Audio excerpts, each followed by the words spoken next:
My wife slept with her boss and mocked me when I found out, so I collected evidence in silence, until what was exposed in court shattered her publicly. When my wife and I first met, it felt like we were a team. She was confident, ambitious, and had a career in management. I was climbing my way up in coding, relying on my skills and experience instead of a formal degree. Our differences seemed complementary at first. She teased me about not having a degree, and I joked about her corporate jargon. It was harmless fun, or so I thought. When we got married, we were equals in most ways, both debt-free, earning similar salaries, and sharing household expenses. Life was comfortable, and we spent our free time enjoying date nights, cooking together, or watching TV. We dreamed of starting a family someday, even setting up one of our spare bedrooms as a future nursery. Then the pandemic hit, and everything changed. Like many couples, we both started working from home. At first it was manageable. We turned one of the spare rooms into her office while I kept using my existing setup. It felt temporary, so I didn't think much about how it might affect us. But as weeks turned into months, I started noticing subtle shifts. We approached working from home differently, almost oppositely. I'd get up early, make breakfast, shower, and even put on a suit to signal I was in work mode. My wife, on the other hand, rolled out of bed in sweatpants and jumped straight into her workday, often playing games on her iPad between emails. At first, it was just a difference in style. I thought, who cares how she works, as long as she gets things done? The tension started small. She complained about me closing my office door during meetings, saying it made her feel excluded. I explained that I needed focus during my daily Scrum meetings, but she didn't seem to understand. She started making comments like, "Why are you hiding? We're in the same house all day anyway." It felt like a jab, but I brushed it off. The real strain came when I tried to keep up our routines outside of work. I'd suggest a movie night or cooking something new, and she'd wave it off, saying, "We see each other all day already. Why do we need more time together?" That hurt. We'd always been close, and now she seemed distant, like being in the same house was enough connection for her. Her office partially reopened a few months into the lockdown, and she jumped at the chance to go back. She was eager to be around her coworkers again, and I didn't blame her. I missed office life too, but my company stayed fully remote. She started going in 3 days a week, coming home later and later. At first, I assumed she was just adjusting to the new schedule, but soon it became clear she wasn't just working late. She was staying out with coworkers for drinks or dinner. I asked her about it once, and her answer was vague, just the usual crowd, she said, avoiding eye contact. I felt uneasy, but I didn't want to seem paranoid. After all, we were both under a lot of stress, right? The distance between us grew. The warmth she used to show was gone, replaced by cold indifference. I started noticing things I'd ignored before, how she'd become secretive with her phone, stepping away to take calls or brushing off texts with just work stuff. She was quieter at home, more withdrawn, and any attempt I made to connect was met with disinterest or outright dismissal. By the time we hit our 5th wedding anniversary, we were like strangers. I told myself it was just a rough patch, something all couples go through. I didn't want to believe that the woman I'd built a life with was slipping away from me. But deep down, I knew something was wrong. It was a Saturday morning when everything unraveled. My wife handed me her old iPad and casually asked, "Can you wipe this for me? I'm giving it to my niece." It wasn't an unusual request. She often relied on me for tech-related things. I nodded, barely looking up from my coffee, and she left the house soon after, saying she had errands to run. I didn't think much of it. I set the iPad on my desk and planned to reset it later in the day. But as I picked it up to start the process, I noticed it was still logged into her messaging app. Out of habit, I glanced at the screen. That's when I saw the first message. It wasn't from me. It wasn't from anyone I recognized, and it wasn't innocent. At first, I thought I must be misunderstanding what I was seeing. But as I scrolled through the conversation, reality hit me like a truck. There were messages, photos, and videos exchanged between her and her boss, explicit ones. They'd been having an affair for at least 2 months. I sat there in shock, my hands trembling as I kept scrolling. My brain couldn't process it all. The woman I'd shared my life with, the woman I trusted, had been lying to me. And not just a casual lie. This was calculated, intentional, and brazen. The texts were worse than I imagined.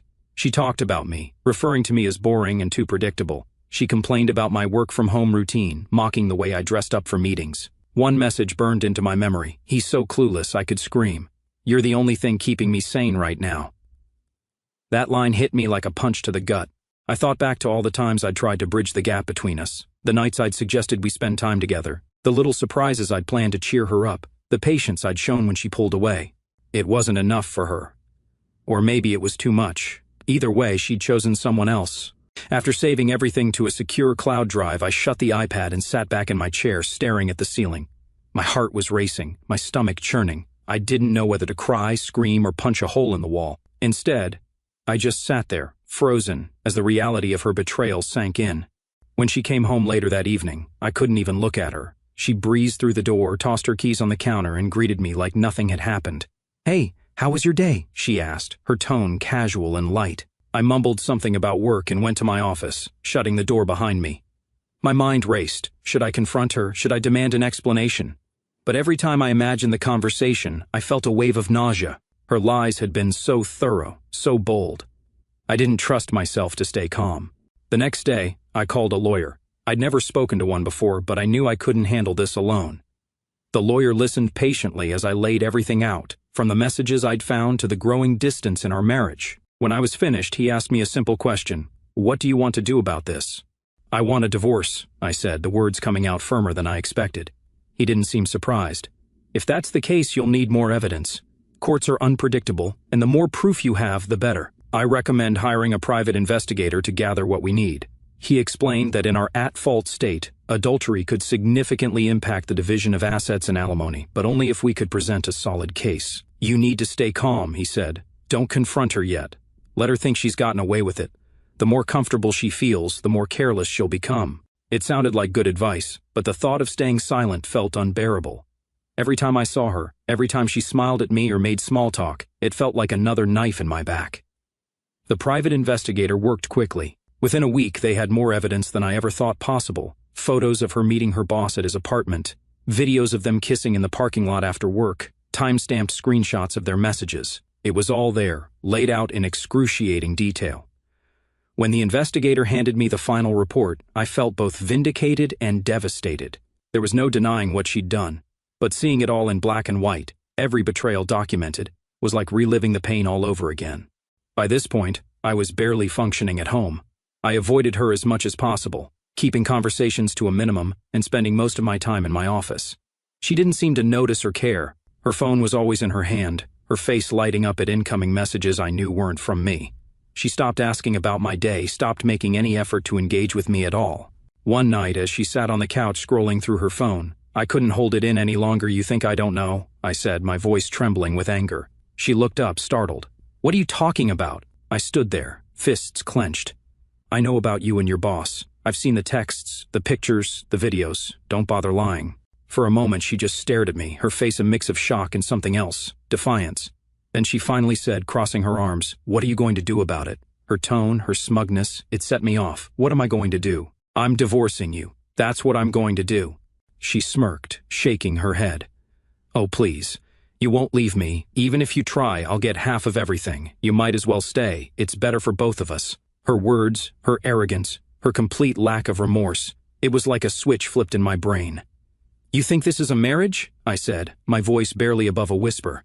She laughed, a cold, bitter laugh that made my blood boil. "Honey, this is the 21st century. A woman can have her cake and eat it too." That was the moment I decided I wasn't just going to leave her. I was going to make sure she felt the full weight of what she'd done. After that night, everything changed. The woman I'd married, who I thought I knew, was gone, replaced by someone cold and indifferent. Her laughter, the smugness, and those final words, "A woman can have her cake and eat it too," echoed in my head for days. I couldn't stop replaying the moment, feeling the anger boil just under the surface. My lawyer had already told me to keep my emotions in check. "The courts don't favor theatrics," he warned. "Judges care about fairness and professionalism. Any emotional stunts could come back to bite you." I nodded and said I'd keep things civil, but deep down, I wanted her to feel some of the humiliation she'd caused me. That's when the idea hit me. If she wanted to talk about having her cake and eating it too, I'd make sure she remembered those words for the rest of her life. I started looking for a bakery that could handle custom cakes. After some searching, I found one that offered edible image printing. You could upload any photo, and they'd recreate it in frosting. It was perfect. I went through the evidence I'd gathered, picking a photo that wasn't too explicit but would still make the message crystal clear. It showed her and her boss in a compromising position, clothed but unmistakable. Above the image, I had the words piped in bold decorative icing, "Here's your cake. Eat it too." The bakery didn't ask any questions, and I didn't volunteer any details. When I picked up the cake, I couldn't help but smile. It was ridiculous and petty, but in that moment it felt like justice. This wasn't about revenge. It was about reclaiming my dignity. I coordinated with the process server to have the cake and divorce papers delivered to her office. He was an older guy, the kind who'd probably seen it all, but when I told him the plan, he laughed out loud. "You've got guts, I'll give you that," he said. "This is going to be a story for the books." The next day, I waited anxiously for his update. When the call came, I answered immediately. "You won't believe the scene," he said, barely able to contain his laughter. I walked into her office during lunch, cake in hand, and asked for her by name. She was sitting with a group of coworkers, laughing and chatting like nothing was wrong. She confirmed her name, so I set the box on the table, opened it, and put the papers next to it. Then I said, "You've been served." "What happened next?" I asked, leaning forward in my chair. She froze at first, just staring at the cake. Then she went pale. One of her coworkers leaned over to look and gasped, "Oh my God." That's when she completely lost it, screaming, swatting the cake off the table. But it landed face up on the carpet. Everyone saw it. A few people started laughing and others just walked out. Her boss bolted out of the room without a word. I could picture it in my head, the chaos, the embarrassment, the reality of her actions crashing down on her. It wasn't just satisfying, it was cathartic. The aftermath was immediate. My phone started blowing up within minutes of the cake delivery, texts, voicemails, missed calls. It was non-stop. At first I ignored it, letting the notifications pile up.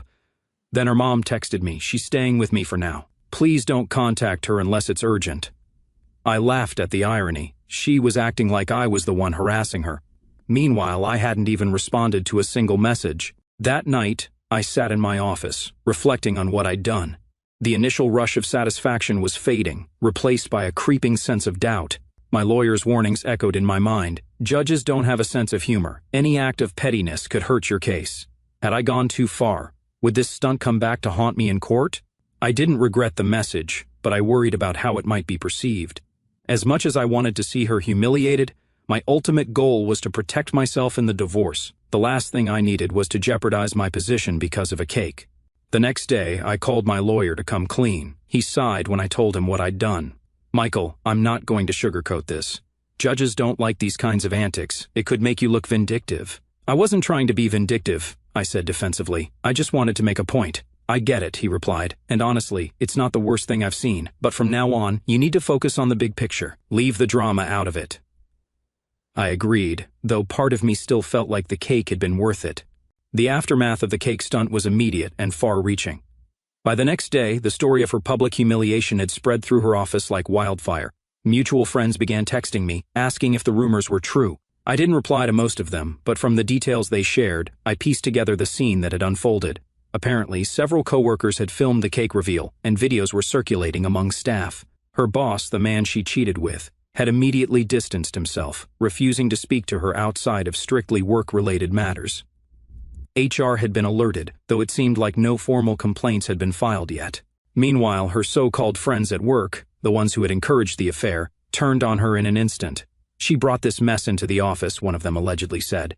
"She deserves whatever fallout she gets." The irony of it all was almost poetic. The same people who had egged her on were now scapegoating her to protect themselves. She was left alone, ostracized, and panicking. At home, things were quieter. She hadn't come back since the cake delivery, opting to stay with her mom instead. That suited me just fine.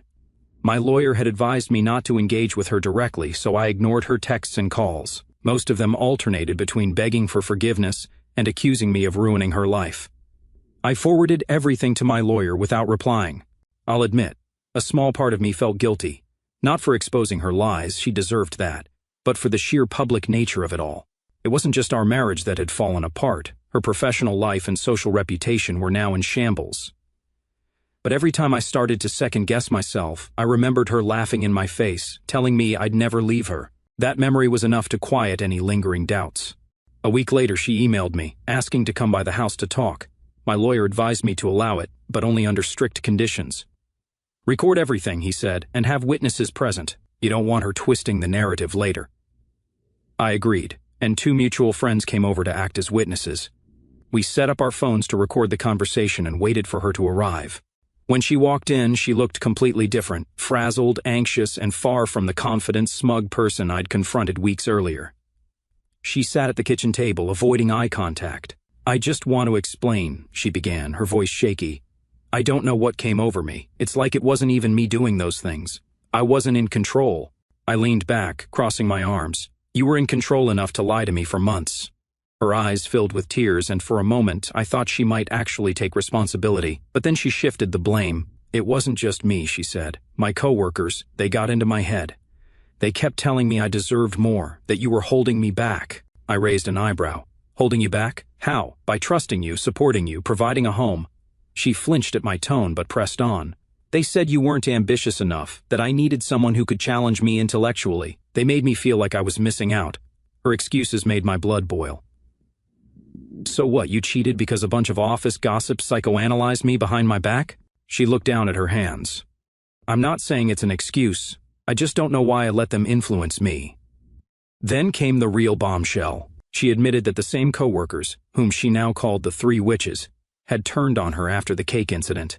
Not only had they cut ties with her, but they also started blackmailing her. They were demanding $5,000 to stay silent, threatening to go to HR with all the sordid details of her affair if she didn't pay up. "I don't have that kind of money," she said, her voice barely above a whisper. "I sold my car to cover my legal fees, and I'm barely scraping by. Please, I need your help." I stared at her, stunned by the audacity. "You want me to help you after everything you've done?"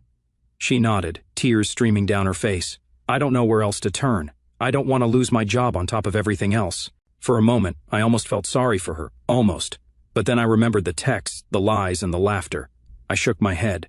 "There's no going back to normal after this. You need to deal with the consequences of your choices." "What should I do?" she asked, looking desperate. "Report yourself," I said bluntly. "Report your boss and your coworkers too. If you give in now, they'll just keep coming back for more. At least if you go to HR first, you can control the narrative." She hesitated, clearly torn between self-preservation and fear. "But what if they fire me? Then that's on you," I said coldly. "You made this mess. You can't expect me to clean it up for you." Before she left, she asked one last question. "What about us? Is there any chance we can fix this?" I didn't even hesitate. "There is no us. It's over. Get yourself a lawyer and prepare for the divorce." Her shoulders slumped, and for a moment, I thought she might argue. But instead, she just nodded and walked out the door. The sound of it closing behind her was like the final nail in the coffin. In the days that followed, I heard bits and pieces about her situation. She hadn't reported herself to HR, and from what mutual friends told me, the blackmail demands were escalating. Her life was spiraling out of control, but I kept my distance. I'd already spent too much time and energy on her. I wasn't looking for revenge anymore. I just wanted to move on. When the divorce proceedings officially began, I felt a mix of relief and dread. On one hand, I was finally taking steps to free myself from her betrayal. On the other, I knew this wasn't going to be easy. Divorce is messy, even under the best circumstances, and ours was far from amicable. My lawyer had been preparing for weeks, gathering evidence and documenting everything we could, the affair, the messages, the photos. It was all lined up and ready to present. He reminded me that we were in an at-fault state, which meant her infidelity would play a significant role in determining the division of assets and any alimony claims. "Stay calm," he told me before our first court appearance. "The evidence speaks for itself. Let her be the one who looks unreasonable." The first hearing focused on temporary orders, how bills and responsibilities would be handled during the divorce process. Her lawyer came out swinging, trying to paint her as a victim. He claimed that the affair was an emotional response to neglect, and that I had withdrawn emotionally and physically long before she cheated. I wanted to laugh at the absurdity of it, but I kept my face neutral. My lawyer calmly countered, presenting the evidence of her affair and highlighting the timeline. The messages and photos showed that she had been the one withdrawing, lying, and sneaking around for months. The judge seemed unimpressed by her lawyer's arguments and ruled in my favor. I retained control of the house, our shared accounts, and all major financial decisions until the final ruling. After that, things started to unravel for her. She had already sold her car to cover her legal fees, and mutual friends told me she was borrowing money from her parents to make ends meet. The blackmail from her former coworkers hadn't stopped either, and she was visibly struggling to keep her life together. Despite all of this, she kept trying to contact me. Emails, voicemails, and even handwritten letters showed up almost daily. One email stood out, not because it was different, but because it perfectly encapsulated her mindset. "You're ruining my life," she wrote. "How can you just throw everything away like this? We could fix this if you would just stop being so stubborn." It was almost laughable. She still couldn't see that she had done this to herself. I forwarded the email to my lawyer and didn't respond. I wasn't interested in playing her games anymore. The second hearing was where things got more heated. Her lawyer pushed hard for alimony, arguing that her reputation at work had been unfairly damaged and that she deserved financial support to get back on her feet. It was a bold move, considering the evidence of her affair was the reason for her damaged reputation. My lawyer didn't even need to rebut it in detail. The judge dismissed the claim outright, stating that her actions had directly contributed to her situation. The court also reviewed the division of assets. My lawyer made a compelling case for why I should retain full ownership of the house and the majority of our shared savings. He emphasized that I had been the primary financial contributor for years and that her infidelity had irreparably damaged the marriage. Her lawyer tried to argue for a 50-50 split, but the judge wasn't having it. The final ruling left her with little more than her personal belongings and a small portion of our savings. I kept the house, the car, and the bulk of our assets. She looked completely defeated when the judge announced the decision. For a brief moment, I felt a twinge of pity, but then I remembered all the lies, the laughter, and the arrogance, and that pity quickly faded. Outside of court, she tried one last Hail Mary. She emailed me, suggesting that we attend marriage counseling to rebuild what we had. My lawyer advised me to entertain the idea, not because I was obligated to reconcile, but because it would make me look reasonable in the judge's eyes. Judges like to see that you're willing to compromise, even if it's just on paper, he explained. The counseling session was held over Zoom.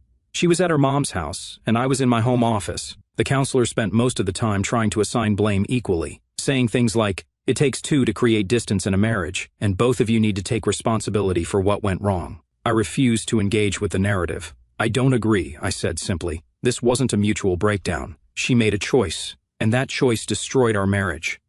The counselor seemed frustrated but didn't push further. At the end of the session, my wife asked if I'd agree to another meeting. "What would it take for us to try again?" she pleaded. I didn't hesitate. "Nothing. There's no going back." I logged off before she could respond. By the time the divorce was finalized, I felt a weight lift off my shoulders. The court's decision had given me almost everything: my house, my savings, and most importantly, my freedom. She walked away with barely enough to start over, but that wasn't my concern anymore. She had made her choices, and now she had to live with them. It's been a few months since the divorce was finalized, and I thought I'd finally move past everything. I rebuilt my life, got my house back in order, and even started finding peace with what happened. But life has a way of circling back to unfinished business. This time, it wasn't about me, it was about her. A mutual friend reached out a few weeks ago with some news about my ex-wife. Apparently, things at her job had taken a turn for the worse after the cake stunt and the fallout that followed. Her office became a minefield of tension, the rumor mill churned non-stop, and her reputation was shot. HR finally stepped in when someone anonymously sent evidence of her affair with her boss, photos, messages, everything. I had a pretty good guess who that anonymous person was. She wasn't fired immediately, but they put her under investigation, which effectively destroyed her standing in the company. Her boss, on the other hand, wasn't so lucky. HR had no patience for someone in his position abusing power and engaging in an affair with a subordinate. He was terminated within a week of the investigation starting, with security escorting him out of the building in front of everyone. Her three witches friends, those co-workers who had encouraged the affair, didn't stick around to support her. They turned on her completely, throwing her under the bus in their HR interviews to save their own skins. My ex-wife became a pariah in the office, and within a month, she was let go too. That's not the end of it, though.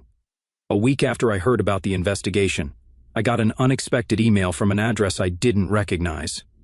The subject line simply read, "We need to talk about your ex-wife and my husband." It turns out her boss's wife had found out about the affair, and she was furious. Someone at his company tipped her off after the investigation started, and she'd been digging for information ever since.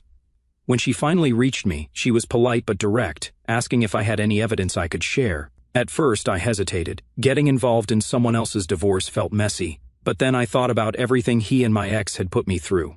He had helped ruin my marriage, and now his wife wanted to take him down. It only felt fair to give her the tools to do it. I forwarded her everything, the photos, the texts, the videos. She thanked me profusely and promised she'd put it to good use. "He's going to regret every second of this," she said. From what I've heard since, she didn't hold back. She filed for divorce almost immediately, and with the evidence I provided, she absolutely destroyed him in court. He lost custody of their kids, had to sell their house to cover the settlement, and was ordered to pay substantial alimony. The cherry on top, his reputation was completely trashed in their social circle. It turns out his wife wasn't shy about sharing the details of his betrayal with anyone who'd listen. Meanwhile, my ex-wife hasn't fared much better. After losing her job, she tried to find work in the same field, but the gossip followed her wherever she went. No one wanted to hire someone with that kind of baggage. Last I heard, she was working part-time at a local retail store and living in a cramped apartment. Her parents have reportedly grown tired of bailing her out financially. They've started distancing themselves, which leaves her even more isolated. Mutual friends say she looks miserable, like the weight of everything she's done is finally hitting her. As for the boss, he's struggling too. With no job, a ruined reputation, and an expensive divorce settlement, he's barely keeping his head above water. I'd be lying if I said I didn't feel some satisfaction hearing about his downfall. He thought he could have it all, just like my ex-wife, and now he's paying the price. This whole situation has been a reminder that actions have consequences. For months, I questioned whether I'd done the right thing with the cake stunt, whether exposing her so publicly had been worth it. But seeing how everything played out, I have no regrets. She and her boss tried to tear apart 2 marriages, and now they're dealing with the wreckage they created.